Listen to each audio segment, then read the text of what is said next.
We're Okay, ready. I got all my stuff ready. All set. Good evening, everyone. I'd like to call to order the planning board meeting for August 20th, 2024. My name is Carrie Martinek. I'm chair of the planning board. Before we get started, a few announcements to read. This open meeting of the planning board is being conducted remotely pursuant to Chapter 2 of the Acts of 2023, an act relative to extending certain COVID-19 measures adopted during the state of emergency, signed into law on March 29th, 2023. All members of the planning board are allowed and encouraged to participate remotely. The act allows the planning board to meet entirely remotely so long as reasonable public access is afforded so that the public can follow along with deliberations of the meeting. The public is encouraged to follow along using the posted agenda unless the chair notes otherwise. Members of the public who wish to view the live stream of this meeting may do so by going to Northborough Remote Meetings on YouTube via the link listed on the agenda. Ensuring public access does not ensure public participation unless such participation is required by law. This meeting will not feature public comment. Members, when I call your name, please respond in the affirmative. Bill Pierce. Here. Amy Pretsky. Oops. Amy Pretsky. Here. Anthony Zaitin. Here. No staff. We do not have any applicants this evening. No public comment. We do have executive session this evening. So I will announce that we'll move into executive session and we'll return from executive session to continue with our public session. We'll first do a roll call vote to go into executive session. For tonight's agenda, the first item on the agenda is in fact executive session pursuant to MGL Chapter 30A, Section 21, Subsection 3, litigation regarding pending land use litigation. The Gutierrez Company versus Northborough Planning Board, Land Court Number 21, MISC 000380. Due to the chair's determination that a discussion regarding this matter is in an open meeting may have a detrimental effect on the litigating position of the board. Is there a motion to move into executive session based on the item just read? So moved. Second? Second. All in favor, Bill? Aye. Amy? Aye. Anthony? Aye. And Carrie's an aye. So we'll move over to executive session and then continue on for the public portion of the meeting shortly thereafter. Thanks so much.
Okay, the board is just returning from executive session and we'll be moving along with the agenda this evening.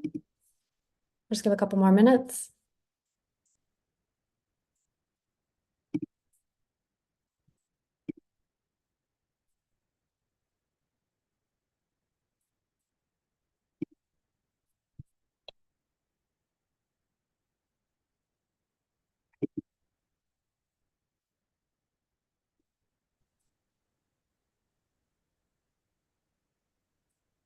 Oh, that looks like everybody. Okay, great. So thanks everybody for waiting. Why don't we get back to our agenda? Lori, can we jump on the STARS item, or do we also need to wait for people to come for that one? The release of the STARS 53G balance? No, we can go forward with that one. I don't expect anybody. Okay, great. So, is there anything that, obviously, or not obvious to everybody, we had a 53G on the STARS application.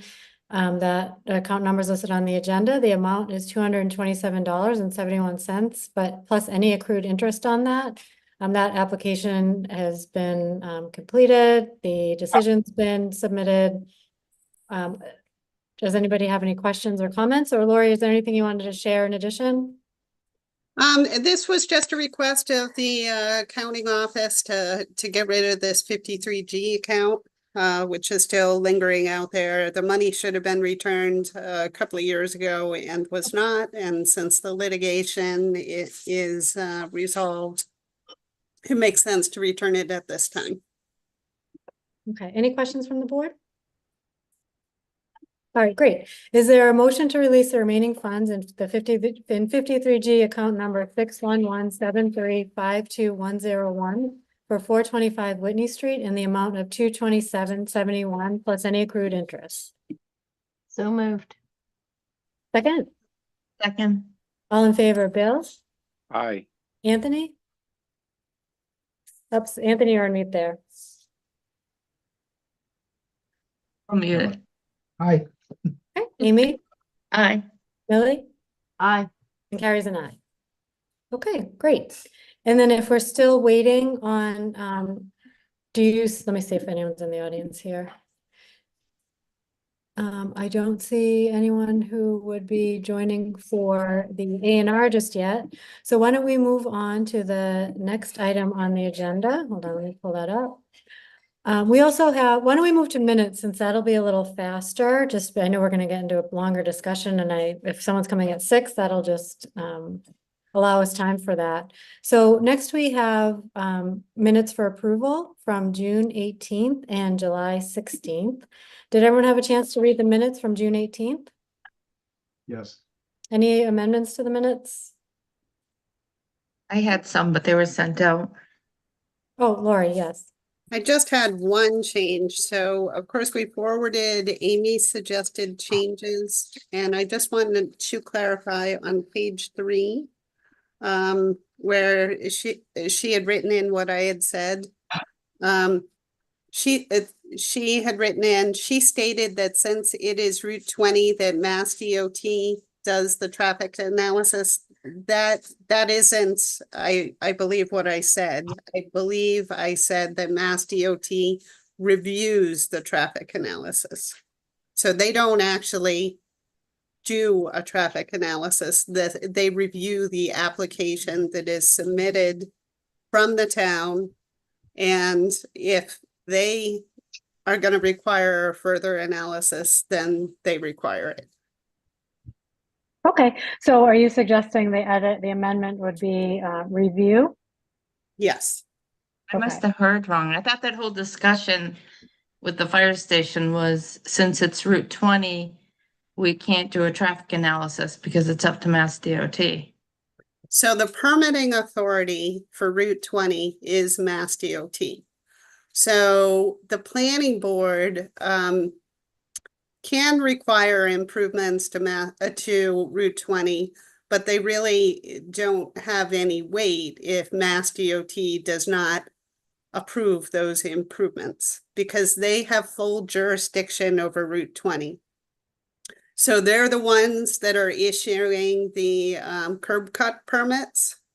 And they are the ones that are reviewing the permit applications. So Mass DOT may or may not require a traffic analysis. They're not preparing the traffic analysis.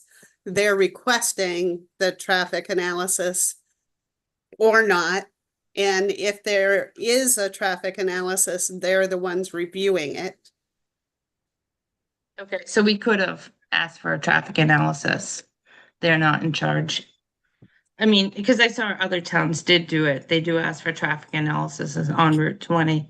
But I thought what came out that night was that Mass DOT does it, so we shouldn't do it. And that's the only reason why I thought we voted not to do it, because Mass DOT was gonna do it. So what I was talking about is they are the permitting authority. So normally on, town roads, then the DPW is the permitting authority, but not in this circumstance. So the planning board can require improvements to public ways, and that can become a condition of approval. But if the planning board says, hey, I want you to put a street light on Route 20, the planning board doesn't really have that authority because Mass DOT has jurisdiction over Route 20. You can put it in your decision, but if Mass DOT says, no, you're not going to put a street light on Route 20, then what they say goes because they are the permitting authority. As a planning board, we would want a professional to do the traffic analysis that would say what we were looking for. I guess that's what we were trying to get at that night. Do we or do we not do a traffic analysis? But then I thought we were told that Mass DOT does it, so we don't have to worry about it. But now Mass DOT won't do it. No, so Mass DOT will decide whether a traffic analysis is needed. So the planning board could have required a traffic analysis, but it may not be something that Mass DOT is interested in. So the point was that Mass DOT is the permitting authority. If they feel like a traffic analysis is needed, they will require a traffic analysis. If they don't feel a traffic analysis is needed, then they won't require it. That was the point that I was trying to get across. I talked to someone who actually reached out to Mass DOT. Mass DOT said they require a traffic analysis if it's their project. But if it's like a planning board project, not a planning board project, but it's an application in front of the planning board, then they would require the traffic analysis. And that Mass DOT only requires the traffic analysis if it's one of their own projects, not a project that we're reviewing. But they will review probably the traffic analysis that the applicant is doing. But as a town, we would want to do our own traffic analysis along with the applicant's app.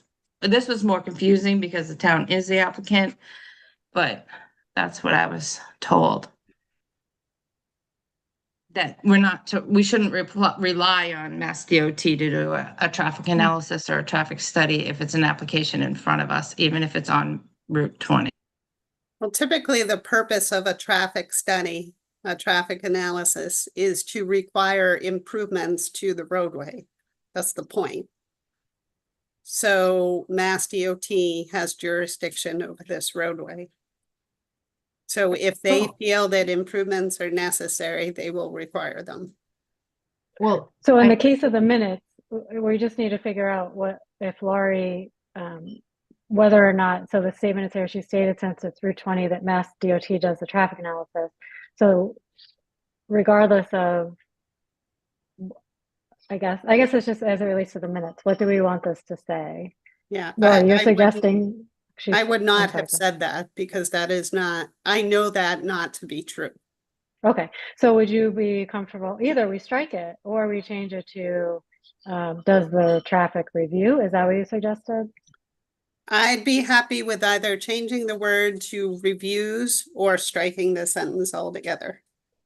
Okay, Just strike it. striking it, okay.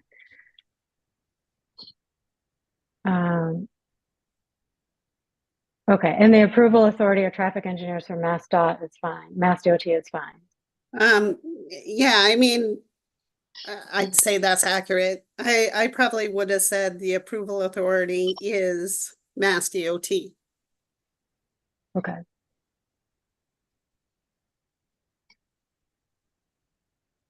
And just, so then we take out traffic, the approval authority is Mass DOT and take out our traffic engineers? Yes. Okay.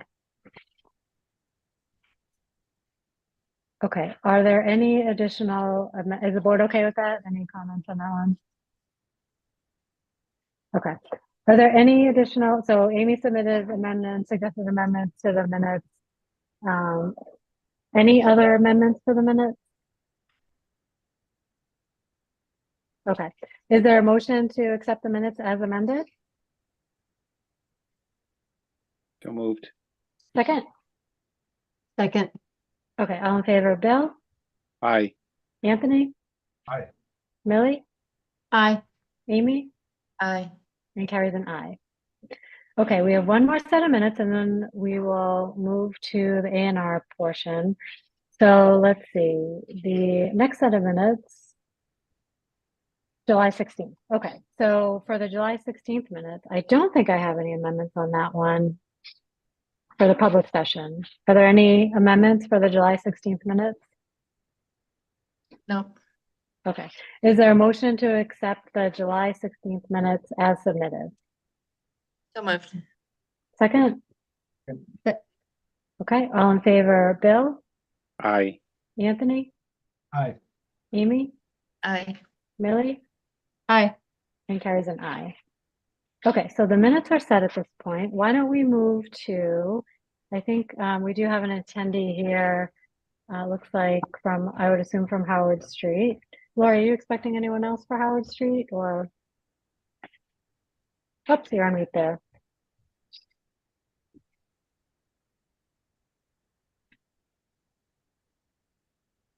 You can't hear, you're still on You're on mute. mute, Lori. I'm trying to filter out the background noise, so I apologize. I keep putting myself on mute. Yes, I believe David Bennett is the person. Okay, did you want me to bring him in? Are you presenting something or is David presenting? Do you want me to bring him in or just have him available? or- If you could, in case there are questions. Okay, great. I'm going to, let's see, oops, there we go. Okay, And hi, David. If you'd like, I can share my screen. I actually have the A&R queued up. Sure, sounds great. All right, so this is an A&R that we received to create one lot of 81,148 square feet from a very large parcel. The remaining land is 18.4 acres plus or minus. Both the new lot to be created called lot number 1 and the remaining land has sufficient minimum lot size as well as frontage for buildable lots. So there has been a written waiver request submitted for your consideration because our subdivision rules and regs require all of the lot to be shown instead of just an excerpt. And in this scenario, they aren't showing all of the remaining land. They're just showing a portion of it. They are showing that there is sufficient lot area for the existing single-family structure as well as frontage. Is there a particular reason for not showing it all? I'm going to defer to Mr. Bennett on that.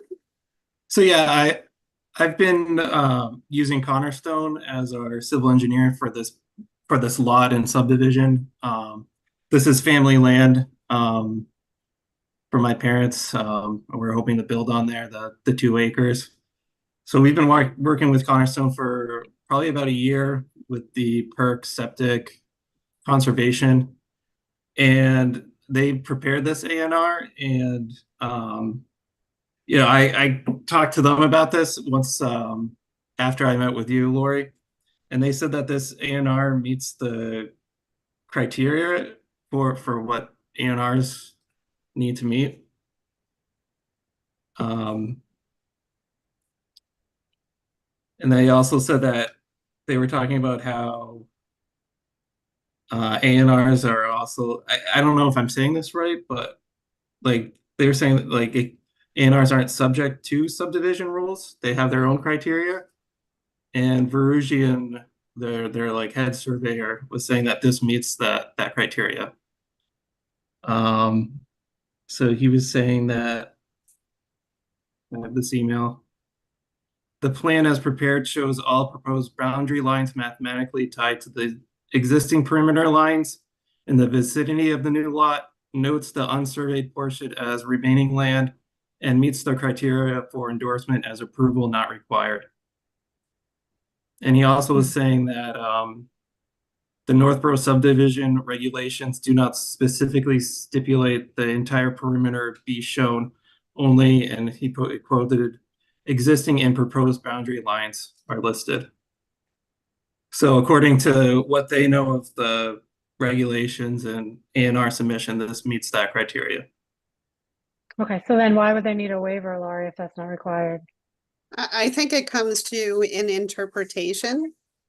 So the rule and regulation that that subsection D says that they will show all property lines, all lot lines. Of course, I don't have it in front of me right now, and boundary lines. Well, you can see that this is a very large parcel. So technically, they are not showing all lot lines of this parcel, which is impacted by the ANR. So they are showing all of the lot lines of the newly created lot, but they're not showing all of the lot lines of the lot that this newly created lot is coming out of. Okay, so if the rules and if they're saying the rules and regs don't apply, why are they asking for a waiver for the rules and regs that they don't think apply? So what I'm talking about is the ANR submission requirements. Okay, so it's required that they do submit the lot lines, and they're saying, no, we don't, but on top of that, we'd also like a waiver. Well, They're saying that they don't feel like they have to submit all of a plan showing all of the lot lines of the remaining land. Got it. Okay, board thoughts on that? And I did speak with Fred about this to see how this specific regulation had been interpreted in the past.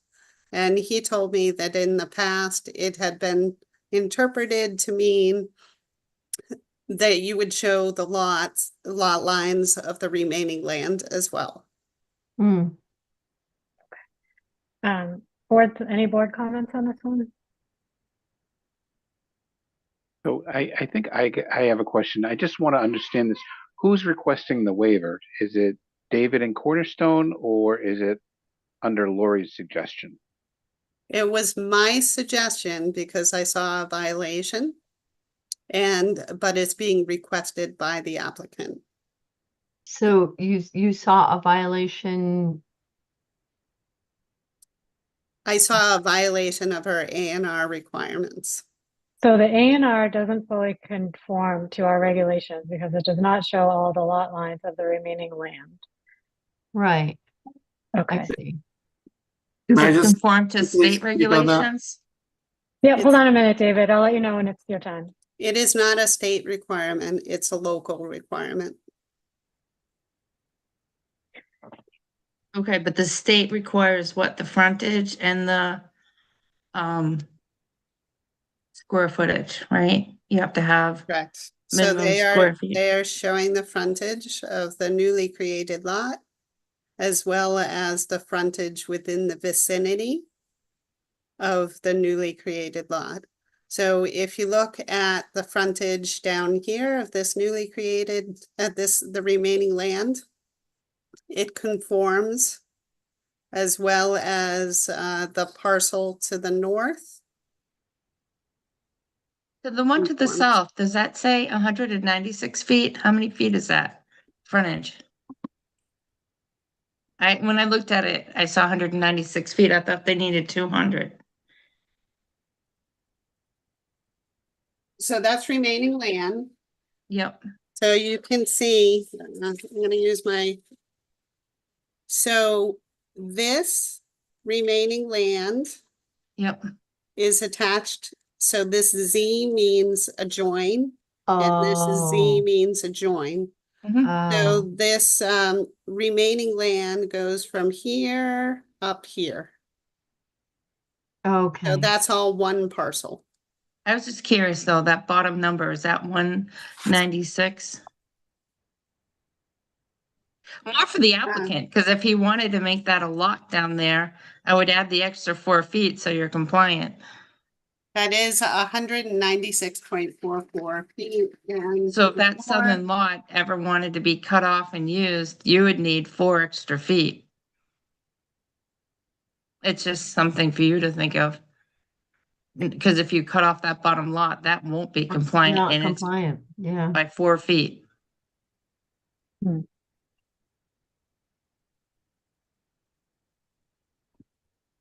That was just, I Approach don't it. know. That would be something for the applicant. If they ever want to use that lot, I would move your other lot by 4 feet before you do this A&R. I think there were wetlands considerations when making this plot. Okay, so you'll never use that southern portion? It would be really tricky to do. Hmm. Oh, okay.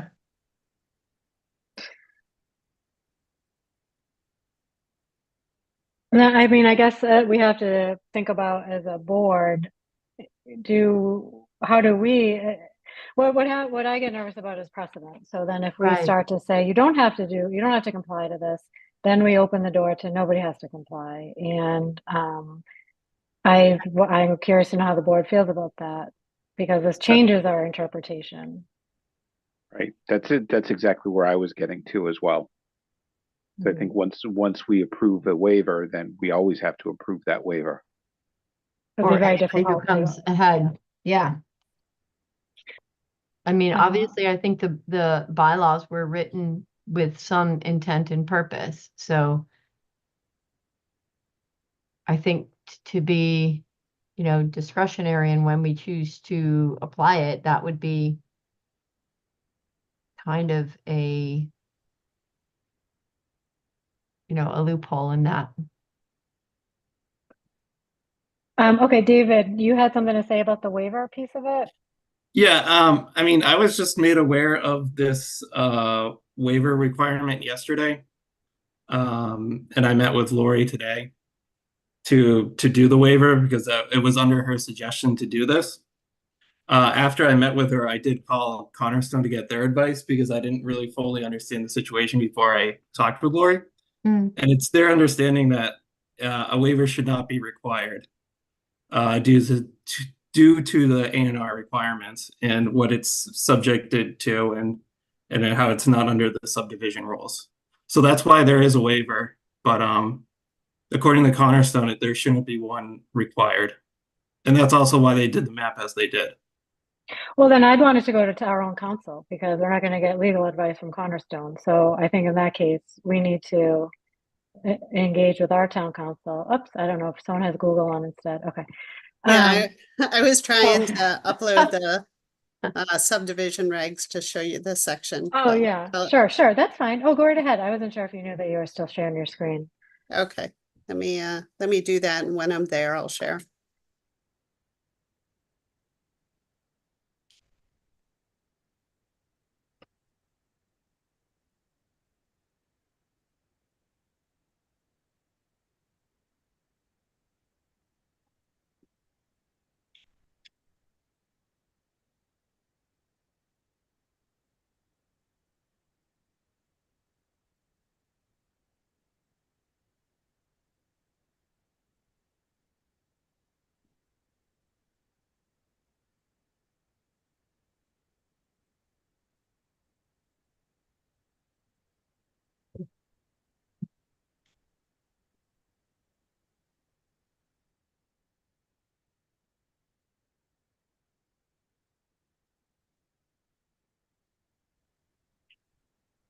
hard because there aren't page numbers, so just, I'm almost there.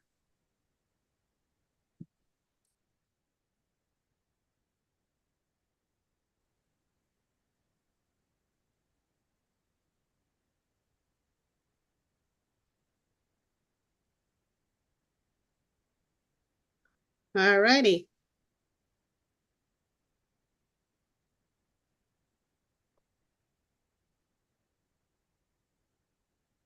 Okay, so I am under chapter 10-08, plan, believe not to require approval. So submission procedures, contents of plan. So D, lines of existing and proposed streets, ways, lots, and easements. Sufficient data should be provided to determine the location, direction, and length of every street and way line, lot line, and boundary line. And this is under the A&R section. It is. Oh, so that's clear. That's pretty clear to me. I don't know how other board members feel. It's a Pretty part of our clear. A&R. Yeah.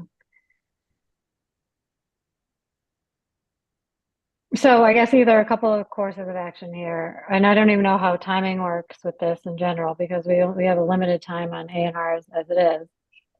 Either we consider the waiver if the well, first of all, David, it sounds like you don't think you actually need a waiver, and are you withdrawing your waiver, or what do you said you later after talking to Laurie, you talked to Cornerstone, and you don't think you need a waiver? Are you withdrawing your waiver? I mean, they don't believe that this needs a waiver, depending on on their interpretation of how an AR, like what an A&R needs to meet for criteria. So, but they said just, you know, they also advise go forward with the waiver and see if it gets accepted, and if we can get like move forward from that. So Okay. And so either, I guess, two different courses of action on our side is either we see if our own town council agrees that this is the A&R section of our subdivision rules and regs is actually not applicable, or we entertain the waiver and either vote in favor or against it. So, put any thoughts from the board on that? So I just have one other question. Lori, if you go back to that map, does that fall under A as well, proposed boundary lines or existing boundary lines? Because I didn't see the boundary line to the north. Right, they didn't do it. Yes, Yeah. that would also, it pretty much says the same thing, so A and D have some overlap in what they're requiring. Right, Oh, so Bill, you're pointing out additional information is missing. right. Well, I think they're both the same thing, but it's put in two different locations, so Right. it's pretty A clear is- what's required. A is talking about boundary lines, and then D is also talking about a boundary line, which is also a lot line. So I think, Bill, the north point is just which one is the north boundary line? No, Is that what you're but on asking? the map, Lori, if you can go back to the map, I was talking about the okay. section in the north. Didn't Okay. have the actual boundary line. I see what you're on it. saying. Yeah, I, to be honest, I'm not sure what what Cornerstone is saying, if it's right there in black and white.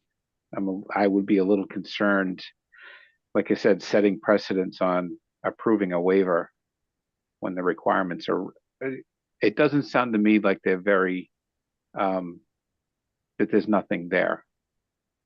Mhm. Sounds to I me do like the think that- requirements are right there. Oh, I'm sorry. I Nope, do go ahead. think you can take it on a case-by-case basis. In this circumstance, the remaining land is 18.4 acres. So it's absolutely gigantic. Like normally this would be more important in a circumstance where you were questioning whether the remaining land would be compliant with zoning. So in this case, the A&R does clearly show that the remaining land meets the minimum lot size and the frontage requirement of a conforming lot. So I don't really have that concern. I know when I have worked in other communities for super, super large parcels like this, the planning board would make exceptions and grant the waiver request because it is super, super expensive to survey an 18.4 acre parcel. Okay. So they would take into consideration the cost as justification for the grant of this waiver. So, you know, like I said, I don't have any concerns about that. And in my opinion, it wouldn't set precedents because in this circumstance, you're talking about a very, very, very large parcel. But we've had 301 did an A&R, or one of those big giant areas did an A&R, and nobody has ever come to the board without the right information and for bigger properties than this. So, I mean, I mean, I don't know what you mean by the cost is astronomical. I mean, I assume if you see, so is I mean, you get the return on selling your land is pretty big in town too. So I don't want to give waivers because of cost when you know the return on it is probably going to pay for that cost anyway, ultimately. I mean, I don't know. Board thoughts on that in general? I think I would just be comfortable with town council reviewing it and however they feel. I honestly, I feel like the town shouldn't spend money on something that's pretty clearly written.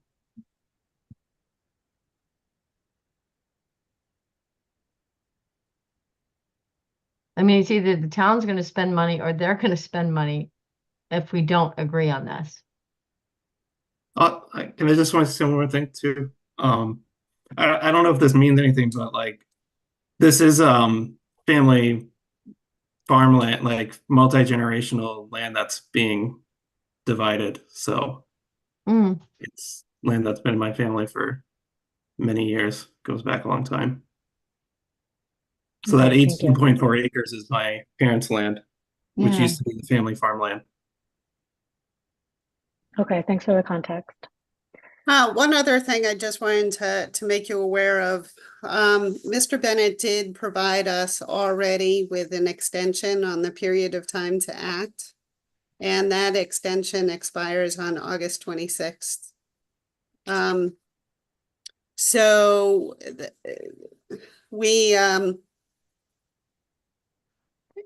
so the options here are to endorse the A&R plan or not endorse the A&R plan. So if we miss the deadline of that was granted August 26th, then he can just go to the town clerk and get certification that the planning board didn't act in time. And then it's automatically approved. And then he can record that at the registry of deeds. So that is an option. By law, the denial of A&Rs, typically you would do it if it doesn't meet the 3 criteria. So adequate access, meaning to the buildable portion of the lot, adequate access of the roadway via the roadway, or sufficient frontage. But this is an incomplete application, so. Yeah, And I what- mean, it doesn't look as good if you have an A&R plan that is not signed by the planning board. People are always going to question why wasn't it signed by the planning board? So What another if, option is just to withdraw the application and refile it when it shows the survey of the larger piece. is it a big ask for town council just to look at it and say, you know, this happens all the time, this isn't a big deal? not to show all the boundary lines? Or if the other board members think that we should show all the lines because we're setting precedent, then we don't do that. I was Well, just it's- wondering, Right. Yeah, and it sounds like Fred, I just want to make sure I understand, Lori, what you said. Fred had said in the past, we've always interpreted it that you did need to have a complete application consists of these items here. Mm-hmm. And that's been our past practice. That's what Fred had said. Okay. That is. So Yeah, I would like Amy, to, so to Amy's point, okay, Bill, sorry. no, go ahead. No, I was going on for a long time. You have a chance, have a turn. No, I was gonna sort of say, to Amy's point, the problem is that we don't have time, right? We don't meet again between now and the 26th to be able to vote on this. he could file another extension if he didn't want it denied for a town council to weigh in. But if the board feels it's setting precedent, there was 18 acres up on Rice Ave, and he did an A&R, and he did submit the whole parcel. So if it's setting precedent by waiving it, then maybe we just do it that way, but I don't know. So it's we either deny, or he could even withdraw or file for an extension if we want to check with town council. Or he doesn't file for an extension and just goes ahead and does it, whether we check with town council or not. Right. It would just not have our signatures on it. Mm-hmm. Is that the same as, that's if we don't approve. If you deny, that's different than not approving, isn't it? Oh, Because if it doesn't meet our guidelines or our subdivision rules, wouldn't that be either extending to come back and meet the rules or denying? and in the case of a denial, can you just come, I mean, I guess you could, well, first of all, if approval can't be denied, then we deny it, meaning we don't endorse it. You could file it anyway, I suppose. Is Yeah. that what you're saying, Lori? You still just That's could what I'm file it saying. anyway. Yeah. Because they don't really not meet the criteria for approval, because they do Right. have those three things. They have, they meet the access criteria as well as the frontage criteria. Mm-hmm. So if you were to deny and they were appeal to a court, then the court will say, well, hey, they met all of the criteria, so why did you deny this? So I mean, I think probably the better option is, if you don't want to grant if you don't want to endorse it, then don't endorse it, and then the town clerk would just have to do the certification saying that the planning board did not endorse it within the time. That's not really what happened, Right. Yeah, Lori, can the town clerk put something in that's incomplete, an incomplete application? Sure, because the planning board only has 21 days to act on an application before it. He has submitted a waiver request. So if you deny the waiver request, then you can just say, well, you didn't meet the criteria for endorsement. Right, but then he I can't bring it probably- forward to the town clerk.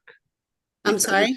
It's an incomplete application, so therefore he can't bring it forward to the town clerk and have them submit it because it's an incomplete application. The town clerk accepted it as an application. The version that I have isn't stamped. But they filed the application with the town clerk, so within 21 days is the period of time that the planning board has to act. It's weird, like, why do we have subdivision rules and regulations for an A&R that, So I see it actually is signed by on the bottom of the page. It was accepted by the town clerks on July 29th. So should the town clerk have not accepted it? Is that where it's falling? So when people submit applications, they are reviewed, once they're submitted Hmm, for conformance with the regulations. So you don't always know. So what they're looking for is they're looking for, okay, do I have the proper number of copies? Is the application form signed? Do I have a check? Is it in the proper amount? So then, once it's received, then we do our look to ensure that it is in conformance. So if there's a problem, then we would notify the applicant of whatever is missing. mhm. And either they supply the missing documentation or they submit a written waiver request. So I don't know at that time whether you're gonna approve the waiver request or not. So technically, the application is complete With a waiver. Because it with the has a waiver waiver request. request. Correct. Uh-huh. Okay, so it sounds like we'd have to vote on the waiver and then, I guess if the waiver is denied, the board's view is then this is an incomplete application. And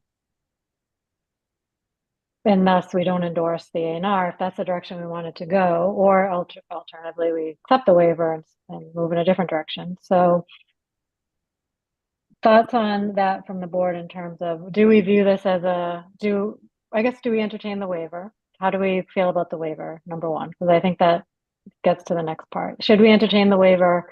Are we in favor of the waiver? So if we don't endorse it, and so are they able to file then and go forward regardless, just not being endorsed? Or would they have to either resubmit or do something else then?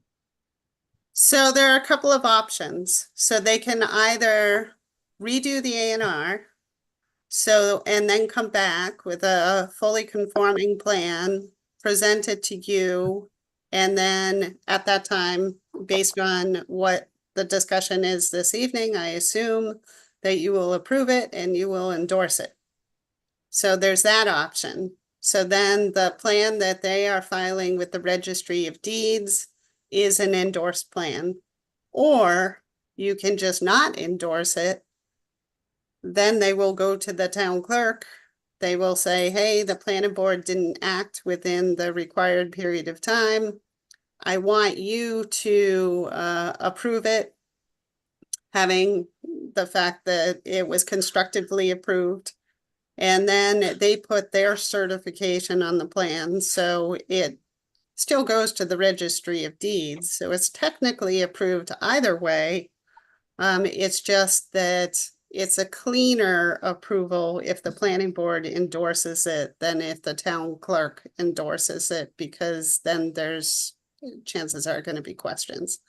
The third option is to actually do a denial letter that says, hey, we're gonna deny this A&R plan because they didn't show a survey of the remaining land. Although I would not recommend that you do that, because if they end up appealing the planning board's decision, I think it's highly unlikely that the planning board will win, because they comply with those 3 criteria that I keep talking about. Mhm. And so I think that kind of would be a waste of taxpayer money to pursue that angle. So So if we- sorry, is there somewhere in the application that says that they actually do comply with their 3 criteria? Or some way of actually, So their application form just asks a number of questions. And then there's a checklist showing, and that's something that I fill out, mhm. whether the information is submitted or not.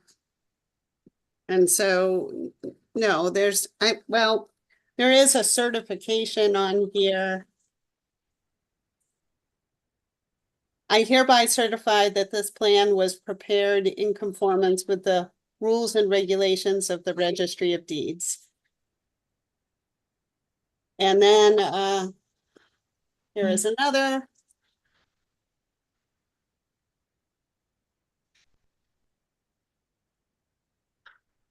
I mean, I guess the question I'm asking is that, you know, we're going on what you say that it meets the waiver requirements, but I'm not sure where it really says that it does, and that if we were to approve this based on that, how would we have some background on why we approved this one and not perhaps one going forward? Because they have 18 acres versus somebody who might have 12 or somebody who might have 8. At some point, you have to draw the line and say, well, this one does fit the criteria that way and this one doesn't. And Well, you could, that could be captured in the meeting minutes. There is also a statement that is under the signature block that says compliance with zoning or other regulations is neither expressed nor implied. Mhm. So I guess can we choose to not endorse it, then in doing so, not setting precedents. Mhm. 26 comes and goes, they can then go ahead and file and still go forward. It just won't be endorsed. Is that possible? Yes. Seems like it. And it doesn't really set precedent. It just basically says that, you know, we discussed it, but didn't really have the information that we were looking for to endorse it. Yeah, I mean, at some level, at what point do you not have to submit a complete application? I mean, what if you didn't put any of this stuff? You just drew a circle on a piece of paper. I mean, and say, this is my A&R. I deal with it because I don't have to comply with your regulations. I mean, I guess it's just state law. There's nothing we can do, but it seems a little, it doesn't seem right. It doesn't feel right. Maybe it's something after the fact. Next time we have counsel on, we can, not related to this one, but just in general, how far can you take that? Because Well, there are certain requirements that they have to adhere to, that the Registry of Deeds sets for how plans have to look. So they are complying with that. yeah.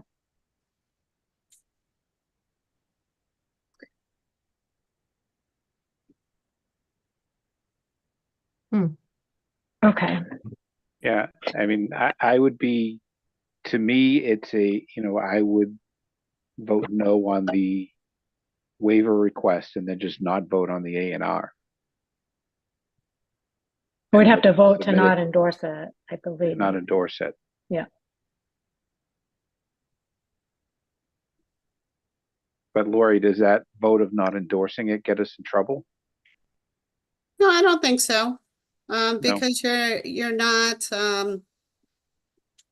you're just not gonna act on it within the period. Well, You're not maybe the denying better it. thing is just, well, Like I said, of not course you voting need to on it. know how it's gonna go, and I'm Right. not sure that I do know how it's gonna go.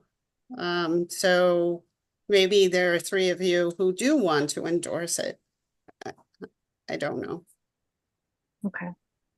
So All right, some- I'm gonna, while we wrap this up, I'm gonna move David back out unless anybody has any questions for David from this point. Okay. And David, I do want to say to you, you're stuck in a hard place. We know you don't work for Cornerstone, and certainly this is beyond your probably day-to-day expertise. So I do really sympathize with that for sure, because from my perspective, it's really I don't view it as the best course of best course of proceeding from your engineer, I guess. So I hope, I do feel for your situation, and you're in a tough spot. So I just wanted to at least say that to you. I think Okay, I'm gonna maybe push the it. engineer, not to speak for them, but might be looking to just save money, Maybe, cost, that's true. and time. Maybe. I guess, well, regardless of who the engineer is, I don't like the attitude of, well, we don't have to meet those requirements anyway, so just push it forward. It's just, maybe I'm just reading. I guess I shouldn't overlay tone on that, but I can't help but to not really like that sort of attitude. Yeah, no, and in David's request for the waiver, he puts, due to prohibitive cost and the constraint of performing a full survey for the remaining 18.4 acres of remaining land. Right. Mhm. So, Yeah. That shouldn't be their criteria for a waiver, though. right.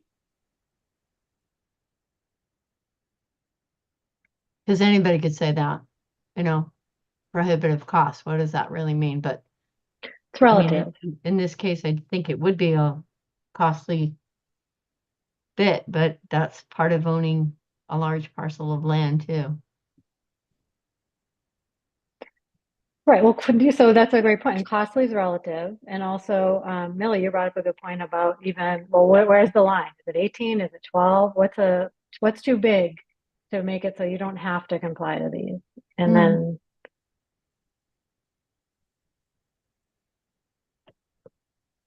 I don't know. Okay, any other thoughts? I guess the first part of it is to talk about the waiver and just make sure we first take a look at that one.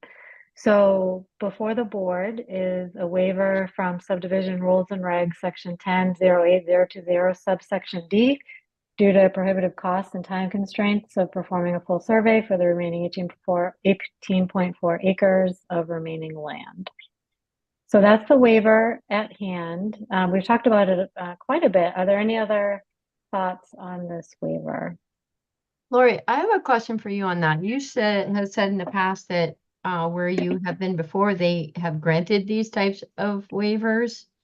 And did you ever have things come back at you that you maybe wished has it been problematical? What were risks that might have been associated with that? Because I understand your point about that this meets all the criteria. We just don't have that one piece that we would like to have that says checked all the boxes, crossed all the T's, we're good. Yeah, in the cases of the planning board granted the waiver, I am unaware of any negative results from that. So that wasn't a problem that affected any of the town departments as far as I'm aware. I do remember one circumstance where the planning board did deny an A&R because they felt that adequate access was not met because of a large wetland system. And the developer ended up appealing the planning board's decision, and we lost. And it did end up costing quite a bit of money. So like I said, I wouldn't go that route. In that circumstance, it was because of one of the three criteria. So they felt strongly that they wanted to try because of the wetland issue. And were any of the reasons for the waiver economical? No, it was because there was a large wetland system. There was impeding access to the buildable portion of the lot. So that was the reason that the planning board chose to deny. That was the only A&R in all of my years that had ever been denied. Interesting. Okay. So in circumstances like this, the planning board had chosen to grant the waiver. And in some of those waivers, they did list that financial was the reason for not completing the criteria. It was put in the meeting minutes.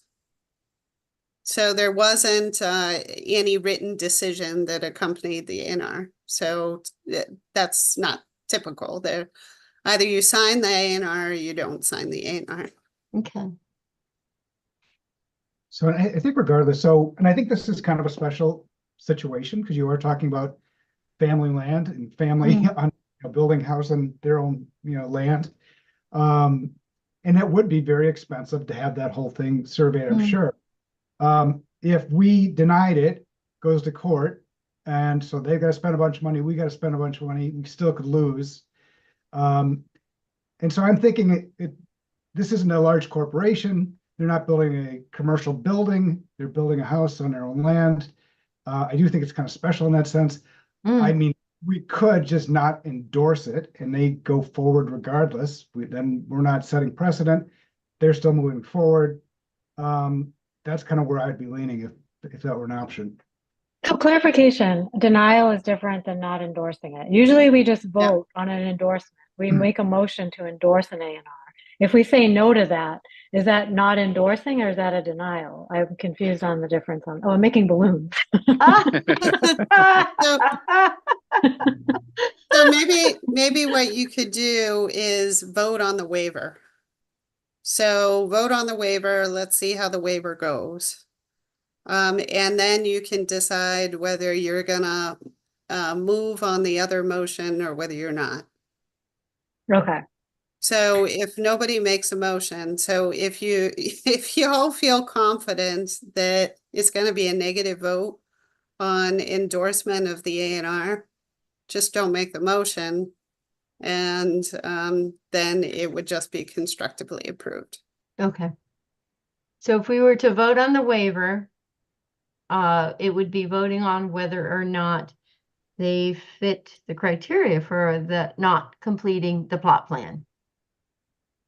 Yeah, so it would be whether you want to grant them the partial waiver from that specific requirement Mm-hmm. to show all of the lot and boundary lines.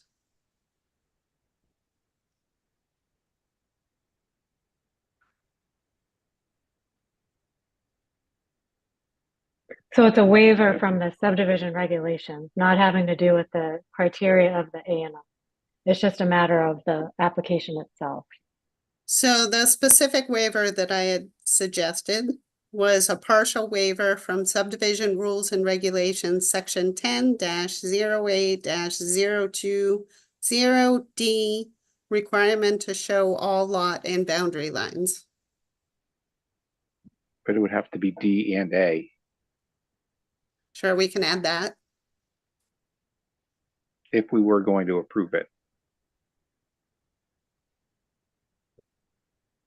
I'm still concerned that, approving this opens a Pandora's box of everyone saying, well, I don't want to spend the money to survey my 12 acres of land. So here, I'm just going to give you what I want to give you.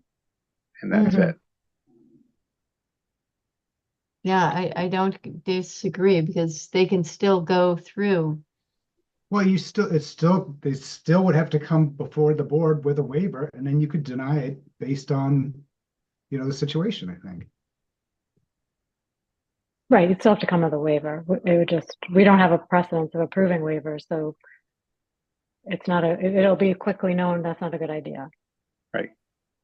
Well, and then, you approve this waiver now, what happens when they come in front of us with something outside of the A&R that has additional costs, right? Now now we have to figure out if we're going to approve that waiver because it's based on cost and time, which everyone has issues with cost and time. Right.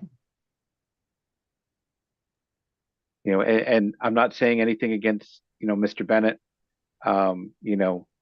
I understand that you're between a rock and a hard place, but, I have to talk about this truthfully that, next time when this same plot comes up, right? Well, you've already done it once. So now I don't have to do it for the remaining, 16 acres that I have because you've already approved it for the, when I went from 18 to 16. Mm-hmm. I'm quite sure he wouldn't do that, but I'm just saying, that's the type of thing that we have to really consider here.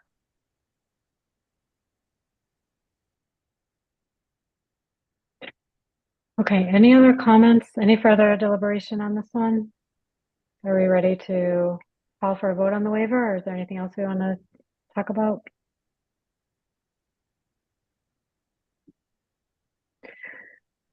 Okay, so, if we want to vote on the waiver, whether it's positive or negative, we still have to make the motion to grant it.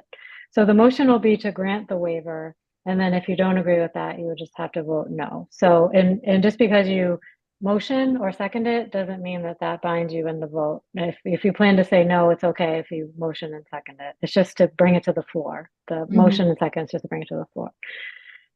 Okay, so is there a motion to grant a partial waiver from subdivision rules and regulations, section 10.08.020 D and A, requirement to show all lot and boundary lines? So moved. Second? Second, Okay, all in favor, Bill? No. Anthony? No. Amy? No, Millie? no. And Carrie's a no. Okay, so the waiver was not granted in this case. So next we'll move to the A&R. So in this case, we just talked about if the waiver didn't pass. So now we have what the board views to be an incomplete application. However, the A&R does meet the three criteria. So we could, Lori, it sounds like our courses of action are either to not call for a motion, and then the planning board just has not acted on this, or we actually call and we vote to not endorse the plan. We call for a motion to endorse and not endorse it. If we don't Yes. endorse it, it seems like either way, they can still go forward regardless of whether we endorse it. Well, then it becomes a denial that can be Okay. appealed. So there's no not endorsing it. It's either a denial or an approval. Is that right? Constructive approval.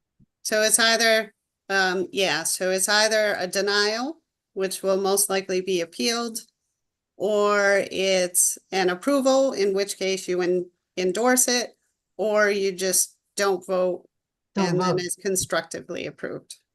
Okay, so first, is there a belief that despite not having the waiver, does the board want to endorse? Because I don't want to preclude us from, I don't know how the board feels on this in general. So are we in a situation where although we didn't approve the waiver because of the reasons we stated, do we want to endorse the A&R plan? Any thoughts on that? No, because it's an incomplete application. Okay, so that's a no from Bill. Is there anyone who feels like this A&R, we would want to endorse the A&R?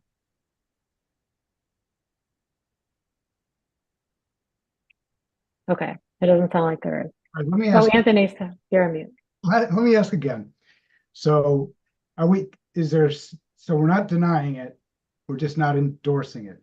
But would they still have to appeal if we don't endorse it? Or we just No. don't make a motion? If we don't make a It's either motion, don't yeah. vote on it or endorse it, vote to endorse it or vote to deny it, if I understand correctly. Don't vote at all, Yeah, which we could make a motion not to vote on this, right? Or no motion at all. So the applicant's options are, so if you don't act tonight, then it'll be constructively approved. So he can either go to the town clerk and say, hey, the planning board didn't act on my A&R within the period of time, the extension that I gave them. So I want you to certify that it was constructively approved. So that's one option. Mm-hmm.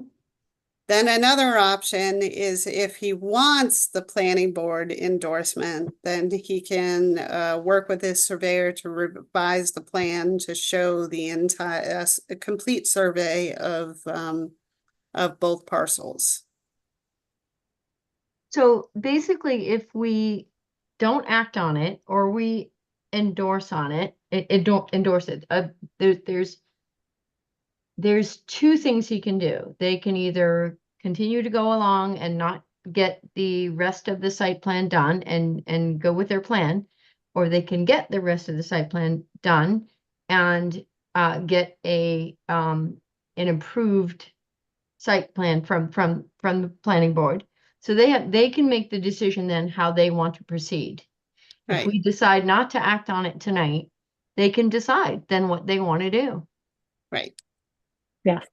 And even they can go so far as to just withdraw the application right now. Or they and can extend it. refile it before the expiration of the Yeah. deadline. Guess I'd rather give them that choice. So if somebody made a motion to approve and I don't want to deny it because I don't want to see you go to court. But I don't want to approve it because I don't want to endorse it. How would I vote that? We don't We act wouldn't on call it. a vote. We wouldn't call a Don't call a vote. I vote. don't know who's good, yeah. So I don't know. Okay, so I'll let it lie there. If someone did, you could probably abstain, right? And you wouldn't be voting yes or no. There you go. So what could then either we decide not to take action, or I call for a motion and nobody makes it and it dies on the floor. I feel like that's the correct way for procedure. Is that true, Lori, would you say? Sure, you can call for the motion. And then if nobody makes the motion, it dies on the floor. Alternatively, nobody seconds the motion, then it dies on the floor. And then the planning board takes no action on it. Mhm. Okay. Is there any further discussion? Okay, is there a motion to endorse the A&R plan entitled Plan of Land of 660 Howard Street in Northborough, Mass, dated April 4th, 2024, prepared by Cornerstone Engineering, Inc.?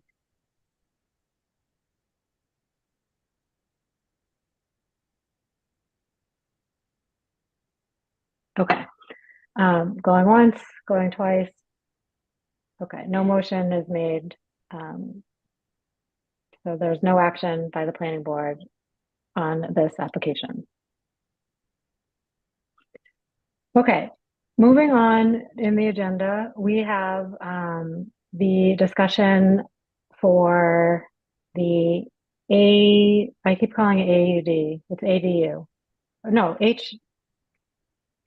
I'm sorry. Proposed amendments to the zoning bylaw in conformance with Affordable Homes Act is the actual agenda item. Where was that written? That was a last minute addition today. Oh. So a little bit of history is we were trying to see if possibly we could squeeze in a couple of warrant articles on the special town meeting warrant for October Oh. 7th, which of course is the fire department vote. Hmm. And right before this meeting, we had a conference call. So Amy was on the conference call, myself, the town administrator, as well as the chair of the select board, to discuss whether, how they felt about adding these zoning articles on the warrant, because the warrant was already closed. So they'd have to reopen the warrant to add these articles. And the general consensus is that it would be too rushed and too difficult because they would need, their deadline is September 9th. And the earliest, because of course we would have to hold a public hearing and we have to advertise the public hearing. So the earliest we could possibly do that is September 17th. So that would mean that we would have to advertise, start the process of advertising in 2 days' time. So it really doesn't give very much opportunity to discuss these articles with you. And if any modifications to the articles came out at the public hearing, then they would have to be amended on the town meeting floor. So they thought that because of their own advertising requirements, well, the general consensus is that it shouldn't happen and that we should just wait until April. Or if there's a possibility that there would be another special town meeting held at some point for the school roof project. So it's possible that we could piggyback with that town meeting. So we did discuss the ramifications because the Affordable Homes Act goes into effect on February 2nd. And unfortunately, our accessory dwelling bylaw does not conform to the new law in a couple of key ways. So the good news is that we already allow accessory dwelling units by right in all of our residential zoning districts. And so that's good. The ways that it doesn't conform is that the Affordable Homes Act includes a definition for accessory dwellings, doesn't conform to our definition. It also says that the maximum size of an accessory dwelling is either half the gross square footage of the single family home or 900 square feet, whichever is smaller. So if you recall, a couple of years ago, we changed that portion of our accessory dwelling bylaw to put the maximum size at 800 square feet gross. So that's another way it doesn't comply. And then the third way is we have a requirement that says that the property owner has to inhabit one of the dwellings, either the single family home or the accessory dwelling. And the new law says that you cannot include a provision like that. So what we were discussing is if we are unable to adopt these amendments by February 2nd, then the building inspector will look at any ADU applications that are filed between February and town meeting, whenever that is, and decide which aspects he's going to allow and which aspects he's not. So for example, if somebody were to submit an accessory dwelling unit application of 900 square feet, then he's going to be like, well, it doesn't meet the provisions of our local zoning bylaw, but the state law trumps the local zoning bylaw, so I'm going to issue a building permit because I have to conform with the state law. So that is kind of what we were discussing, is the way that it would be handled. Okay, so we'd have about 2 months of exposure where we kind of have to, okay. And how often do we, well, who knows with that? How many applications do we really get? I don't think we get a lot. I know of No. a couple of applications, but I don't think it's like a huge supply that we get in any particular year. The only thing that will change is the owner won't have to live in the house anymore. So if people want to, purchase a house, rent it, and build another 900 square foot house and rent that, it's now kind of opening the door to 2 homes on one lot. It doesn't have to be a duplex. But it is so new. There are questions that I had, at least for town council, that I might forward to Lori, or I would Mhm. forward to Lori and see, because this also opens up saying that you can't preclude renting it too. So like short-term rentals. So that opens up, and we have Airbnbs. There's never been complaints here before. So I guess that's another thing they said to think about. And another thing, Lori had mentioned maybe finding out if we can keep what we have right now, which is it has to be inside the home or a structure that's already built. I'm not sure if the state law says you can actually build a new building on your site, but if we have to allow that, you might want to think that it goes to site plan review. As part of the KP law update, it says as of right in single family zoning districts, but you can limit to site plan review and some dimensional setbacks. And some of our bylaw says it has to like match kind of the look and the feel of the house that's already there. Mhm. Billy, you have a Those are comment as something. well? Yeah, no, I'm just wondering, I think we might be looking at this the wrong way because even if we make the change, whatever changes we have to make in April, it's going to be to match the state law. So there's no real exposure, if you will, because we're just going to match the state law anyway. So come February, we're just going to start doing what we're going to be doing after April anyways. We still can't go against the state law. No, but the law So there's gives no you the exposure. ability to limit things. Right. And after April, no matter what we do in our zoning, it's still going to give you the right to do those things after April. So it doesn't matter because we can't put anything in our local zoning that goes against that state law. So it So would Right. be a matter let's of use the like, 900 max square feet, right? yeah. Going forward after April, it's still going to be a max of 900 square feet. It's just that it's going to say it in our local zoning rather than not saying it in our local zoning. But either way, we're still going to have to match the state.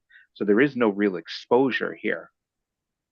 So I was thinking that way too, Bill, but then what Amy just said made me think about the things we can tinker with, we just won't have, like the setbacks or things like that, which I don't even know how far we could go with setbacks that would make a big difference. You know, how much of a difference would we make anyway? And I guess did what- ask the question of John Eichman. Well, of course, I think I told you guys about whether it would be a standalone structure, like a mini house, or whether it would be attached to an accessory dwelling. And so he's going to review all of that and get back to us. And I did send a little draft that I had cobbled together in about an hour's time this morning. So certainly more thought can be put towards that draft. So if you folks have additional questions about the law, I did send it along to you as well as my initial thoughts. Then, please send me an email and I'll just put together a comprehensive list of questions for John Eichman. And hopefully he can get back to us. But I know whenever I speak to attorneys about new laws, they are subject to interpretation. And so then they're usually clarified as time goes on and there's lawsuits and appeals. So he may not be able to answer our questions right now, but I'm sure he'll give it his best shot. So what kind of action do we need to take tonight? What do we need to address tonight? I think I was like I said, we were kind of wondering what would happen until we had this conference call because we were hoping that they would allow us to put it on the warrant.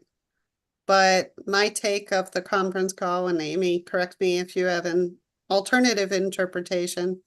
My take was that it was going to be exceedingly difficult for us to get on this warrant, and they did not want to add it. Too many Okay. hurdles. Last night when I first reached out, I asked the Board of Selectmen chair if it was too late to add a warrant article and he didn't think it would be, but the more we thought about it, there was a lot to it. Okay. So if we make no actions tonight, the law gets enacted next February. As Carrie said, we have exposure for a couple months, and then we could go ahead and put it in the spring town meeting anyways. Yes, and I imagine that we'll already have a draft that we're discussing, and we'll probably already, by the time February rolls around, we might even have started the public hearing on these issues. So I think we'll be letting the public know that this is coming down the pike. Okay. It is that time of year when we start talking about it. The I know, we should put bylaws. it on our next agenda to start talking about our bylaws. I did want to tell you that one of the things that I was hoping for this year, we have some pretty significant deficiencies in our subdivision rules and regs They haven't been updated in over 20 years. And construction practices have changed quite a bit during that period of time. So I was kind of hoping that we could concentrate less on zoning bylaw changes for this year and more on subdivision rule and regulation changes. That's a mega project for me, and it's gonna take me a couple of months to really cobble that together, and a lot of attention. And of course, I've already talked to the DPW director, and he's gonna help me out with it. So I was hoping that we could be light on the zoning amendments this year. I only had one that I've been thinking about a lot, and the town had it before, is the inclusionary zoning bylaw, because we're so close to 10%. If a big parcel like a farm goes, we're gonna go below 10%. So, and Shrewsbury just did a new inclusionary bylaw that looks pretty good, so I was gonna send it out to the board, but I thought that might be something we need since we're so close to 10%. Yeah, I agree. I didn't have anything in mind as of now. I don't know if anybody else, just to give Lori an idea of, did we have anything in mind, Bill or Millie, anything you had your eye on? I thought I saw something in that AHA Act about affordable housing as well, for veterans, right? There was Yes. something specific in there about veterans and affordable housing. So maybe that, Amy, what you were saying would be part of that as well. Yes, it did say if you had inclusionary zoning, then I think 10% of your 10% could be towards veterans. Oh, that's Right. nice. Millie, anything that you had your eye on, or? Oh, you're on mute there. Yeah. For zoning in general or specifically to housing? No, just zoning bylaws, just to Lori's point, if we wanted to focus on subdivision rules and regs and we're light on bylaws, is there anything you're even considering at this point? Just to get a sense of like where the board's at in terms of volume. So two things I had thought about for bylaws is one of the things that actually I think came in front of us over the past couple of years is having two applications in front of us at the same time for the same party. And I believe maybe Lori had said that that was something that they didn't do in Grafton. So maybe looking at a way so that we don't get stuck in that position again. That's really more of a planning board regulation though, right? Yeah, I'm trying to think of what you could be talking about, because we don't have a bylaw like that. No, Um, but wouldn't it be, would it be a regulation that we just don't look at two applications on the same parcel at the same time? One has to be done or retracted before the other one is put forth. Oh, I see what you're saying. So you're talking about if you have like a definitive plan approval, that you have to rescind the definitive plan before you can go forward with an alternative design. Mm-hmm. Well, that is covered in Mass General Law, but when we do our update to our planning board rules and regs, we Yeah. can certainly explain that more fully, because our regulations don't really cover it well. Okay, No. because that certainly caused a lot of issues, Yeah. not having that clear. And the other thing that I was kind of thinking about was what do we have in place for Airbnb setups? Because that has definitely come across a lot of towns and had a significant impact on how it can or cannot be managed. I can just speak for a second. When I was first on the board with Kathy and the other members, we talked about the Airbnbs. And there were a lot of problems in like Somerville and cities close to Boston. Mm-hmm. But at that time, we said, okay, we're not gonna do anything with Airbnbs because you didn't hear about it much in Northborough.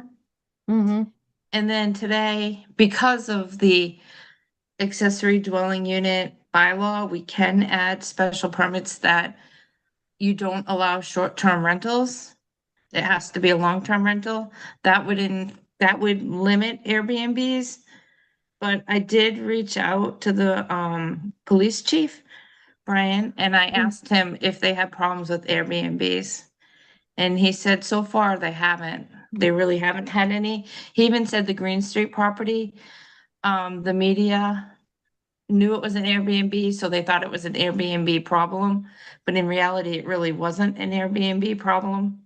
It was a party that was taking place, but it wasn't a rental. So I don't know, like he said there weren't any issues with Airbnbs here at the time. So I didn't know if it's anything we really need to do until there's problems, or I don't know. I don't know what we would do. You can Okay, well, also we can figure follow that up. out. Oh, I'm sorry. We can Go ahead, also go ahead. follow up with Bob and see from his perspective if he thinks there's a problem. Yep. Okay. Or And if I there's feel anything, like, oh, go ahead, Amy. sorry. No, If there's sorry. anything, no, I was gonna switch from Airbnb. Is there anything, what was the second part of that?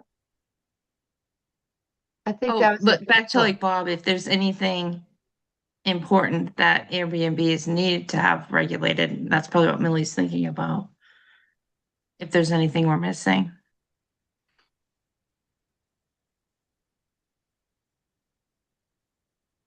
But nothing really.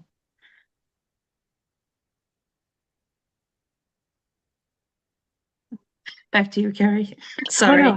no. Anthony, did I already ask you? You didn't have anything in mind? No, Okay. no. Okay. I mean, should we do an easy one, like the sign bylaw?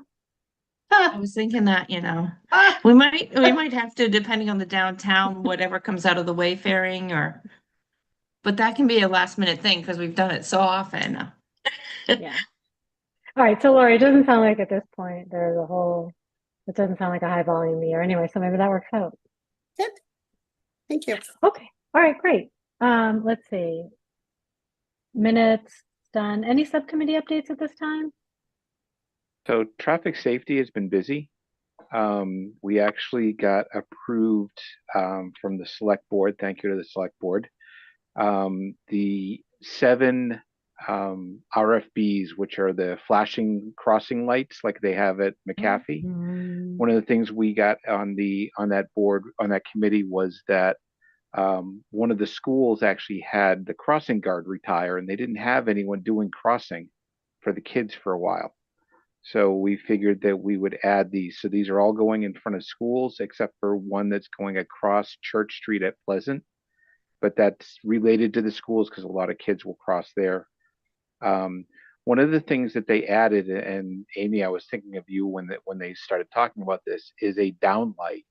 So basically a light that sits on top of the device and faces down, so that when you hit the light, this light comes on and drivers can see the actual person that's about to cross, as well as sort of giving the person walking off the curb the ability to see a little bit better of the curb. And Amy, as soon as they brought that up, the first thought that came to my mind was dark skies. And yes, they are dark skies compliant. So, but the other thing we're doing is we're writing a recommendation letter to add these devices along Route 20, because like we've said many times, we don't control Route 20. We can't just put signage up or these RFBs. So we are writing to the state representatives to please have MassDOT look at putting these in. So if anyone else is, able to write a letter to your local state rep, please do so to try to get these crossing lights put in along Route 20. That's great. Sounds really nice. I had a quick question of the lights. So the lights are for at night? Well, they'll light up at any time. So when you push the button, right, the flashing yellow lights will go on, and then there's a light overhead that shines down to highlight the person who's about to cross the street. So even if it's like a rainy day or a cloudy day or something, that light will always go on. And so they will put on solar packs, specifically designed, a little bit beefier so that they can have a battery that will run that light as well as the crossing lights.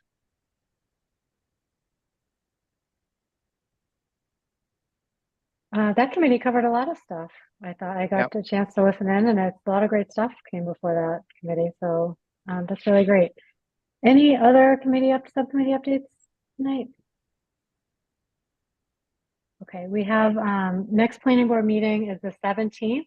Just a reminder, we're skipping the 3rd for the state primaries. Our primary. ZBA meeting August 27th. Anything exciting there, Lori? Nothing exciting. There is a dimensional variance application pertaining to a shed.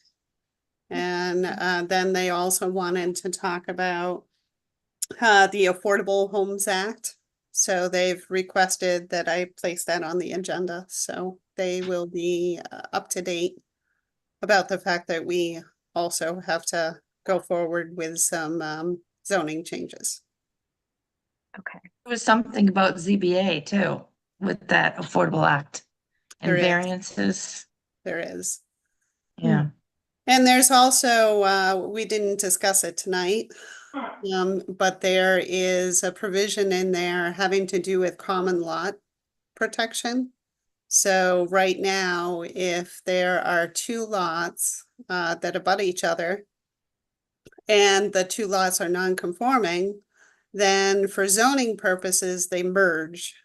So say you have 2 15,000 square foot lots and the minimum lot size in the district is 40,000 square feet, then Bob Frederico would consider that as one building lot.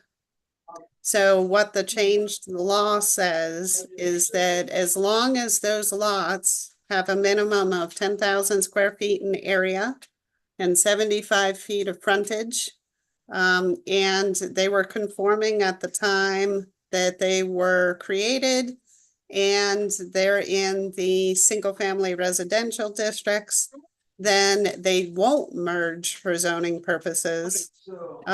However, there is a caveat. It says that they have to be developed for single-family homes, and those homes have to have a minimum of 3 bedrooms. So it's kind of interesting, the twists that are coming out of this Affordable Homes Act. Okay, that is quite a bit. And then there's a Master Plan Implementation Committee on the 19th of this month. So busy, back in the swing. Okay, if there's no further business before the board, is there a motion to adjourn? So moved. Second, Second, all in favor of Bill, Aye. Anthony, Hi. Amy, Aye. Millie, aye. and Carrie's an aye. Have a great night. Thanks, everyone. Good night, night. everybody. Thank you. Good night.